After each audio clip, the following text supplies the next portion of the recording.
Since I've been selling digital products on Etsy for over a year now, I thought it would be fun to answer some of the questions I had when I was first starting, or the ones I see that beginners ask all the time. But before we get started, I just want to say that I am not an expert. I am in no way an expert. I'm just simply sharing with you what has worked for me and what hasn't over the past year. I'm going to answer 10 questions in this video, so if you guys are ready for it, let's get started. Question number 1, how long did it take before your first sale? I've actually shared this before, but before I say it again, I just want to remind you that it is going to be different for everyone. Some people get their first sale right away, some take a few weeks, others might have to wait a few months, but there is no standard or ideal waiting period. For my shop, I got my first sale 10 days after opening, and I was so happy and proud of myself because after trying so many ways of making money online, it finally felt like something was working and something was giving me the results that I wanted. But getting that first sale does not mean anything about how good or bad you are at this. If it's taking you longer, it doesn't mean you're doing something wrong. Maybe you just need to tweak a few things. Maybe you need to audit your shop, look at your titles, is it optimized? Your thumbnails, maybe you need to adjust your pricing. There are so many factors that can affect your first sale, but the most important thing is you don't give up too soon, because the moment you get that first sale, it really does remind you that it is possible and it is gonna feel so good. Question number 2, how much can you actually make on Etsy? It all depends on the type of product that you want to sell, whether that's physical or digital. In my case, since I sell digital products, we're going to use that as a reference. So I'm going to give you my revenue for the past 6 months and calculate how much I am making per month. We're gonna start from April of 2025. So that month I made $54.15 in revenue. In May, I made $54.86 in revenue. In June, I made $94.19 in revenue. In July, I made $63.76 in revenue. In August, I made $96.74 in revenue. And September, I made $71.60 in revenue. And when I calculated it, I make roughly around $70. Yeah, $70 in revenue. Again, that's just revenue. That doesn't include the taxes and fees that Etsy has to take out, but that's roughly what I make every month. Do bear in mind that not all clip art sellers make the same amount of money. I know for sure there are clip art sellers that make more money than me, but you know, I am getting there, slowly working my way up. Third question, do you need to be a designer to start? As a digital clip art seller, no. That's the reason why I started with clip art, because I didn't have to be a designer. I just needed to know how to get the image I wanted, and normally that means spending a lot of times trying different AI prompts or figuring out the different art styles. But since I've been using Kittl lately, it has made that process so much easier. Kittl has this feature called styles where I don't have to guess the look I want. I can just go there, select it, enter my prompt, and it would give me the design that I want. Let me show you how I do it. For example, I want a cute clip art of a golden retriever puppy. All I have to do is go to Kittl AI, select styles, go to clip art, and say I want this look, and then enter my prompt, and there you have it. Exactly the look that I wanted. I didn't have to spend hours or spend a lot of time perfecting the look that I wanted, because it's basically just there. And if you want to see how this product looks, or how this clip art looks on a product, and honestly customers love to see that too, all you have to do is click artboard, click smartboard, then there's a new artboard that's gonna show up. Go to the right panel here, enter a prompt. Let's say I want this on a toddler's t-shirt, so I'm just gonna enter the prompt, click generate, and that's how it looks on a t-shirt. This feature actually makes creating mockup super convenient. I can put it on a tote bag, a mug, a phone case, wrapping paper, basically everywhere. And if you're watching this in early November, they actually have a crazy update going on. Kittle is making many of their most popular AI models completely for free for everyone. So it means you don't need a pro plan or anything. They've opened 10 million free AI image generations so everyone can test things out. You can try their newest features, especially their new AI models like Seedream and Nano Banana. I love Nano Banana. It is a limited time thing, and once the free generations are used up, everything is gonna go back to normal to the token system. So if you've been curious about designing with AI, now is literally the best time to jump in and just play around. If you want to try it out, I will leave my Kittle link in the description, and again, it is completely free right now. Go have fun with it. Also, the sun is setting, so if everything gets darker, I apologize. Question number 4, what products sell best for beginners? Again, I am not an expert, but I would say if you are just starting out and you don't have any knowledge on how to sell digital products, let alone how to create them, I'm gonna give you my top 3 digital products to start with. Number 1, clip art. Number 2, digital stickers. And number 3, printable wall art. Now, the reason why I suggested those 3 is because they don't require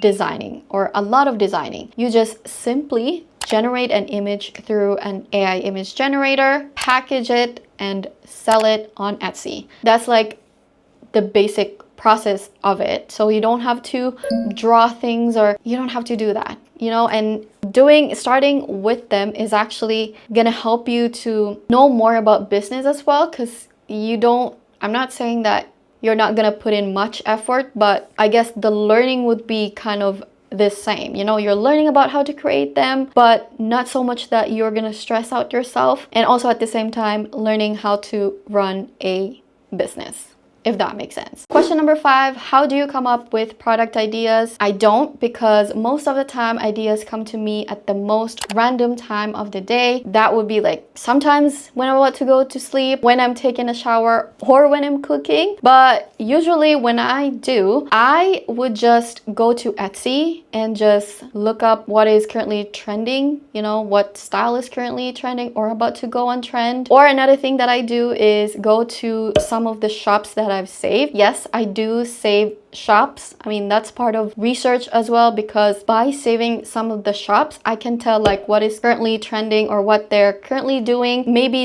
that would inspire me to create my own thing. I'm not copying, I'm just getting some inspiration. Okay, another thing that I do is also watch YouTube videos from other Etsy sellers who are giving advices. Yes, I do take advices from other Etsy sellers too, especially those Etsy sellers that have been selling for a very long time, and they're also helping other sellers as well. So I do that, and then from there I would decide what I would create next. So like I said, I'm just really taking inspirations from other sellers as well. Question number 6, how do you price your products? When it comes to pricing, I think it is really up to you. I feel like pricing is kind of very personal because you're putting a value on your work. But what I've learned is that don't take it too personal. I am not saying that you should devalue the work that you've put in, time that you've put in, but it is also important to look at the market. You want your price to be competitive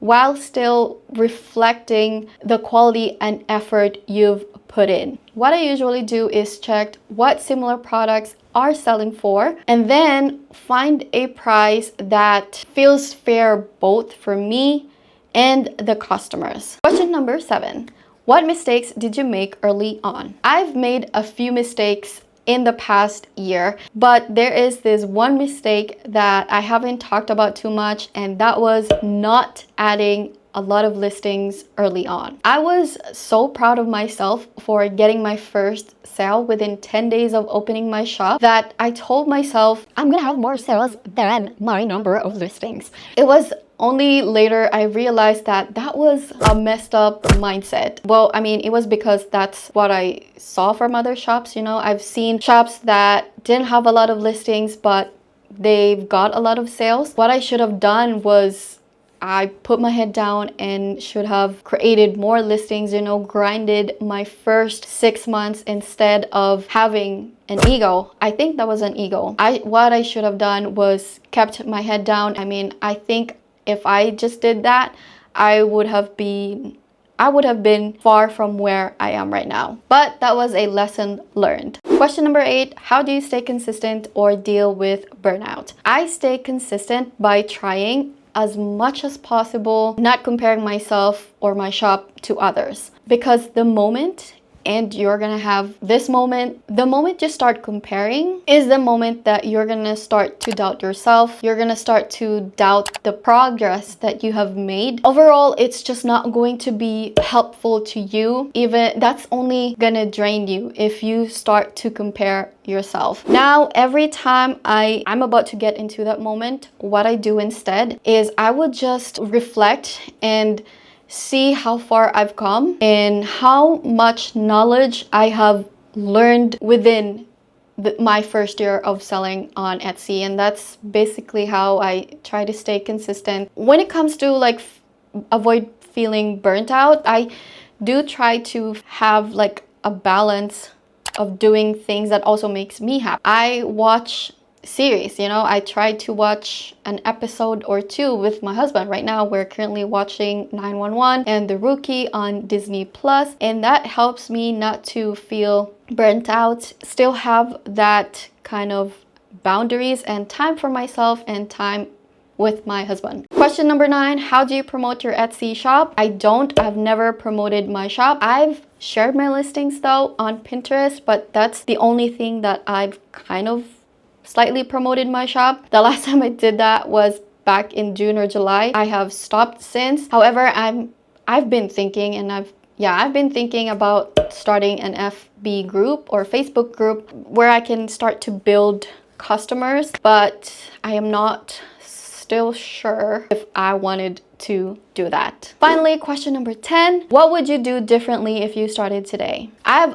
actually made a detailed video about this and I'm gonna link it in the description. So this is going to be a rapid fire. If I were to start my Etsy shop selling digital clip art again, the first thing I would do is open my shop before Q4 to give me enough time to build up my shop. Second, since I opened my shop before Q4, I'm gonna start listing holiday or seasonal themed products. Third is find a reliable AI image generator because I had trouble when I was first starting. Fourth, I would price my products low just to gain traction and really build sales and then slowly increase my prices. And number 5, I would just focus on one niche at a time, say for about 3 to 6 months, and then slowly start to get into other sub niches. And that's all the questions I wanted to answer in today's video. I hope this gave you some clarity or maybe just a little bit of motivation if you are just starting your Etsy journey. If you have other questions you want me to cover, please leave them in the comments. And please don't miss out on Kiddo's 10 million free generations. I'm gonna leave my link in the description. Guys, this is a great time to get into it, to have fun with it, just play around, see if it's for you. I hope you found this video helpful. If you did, please give it a thumbs up, subscribe if you haven't already, and thank you so much for watching. I'm Parch. I will see you in my next video. Bye.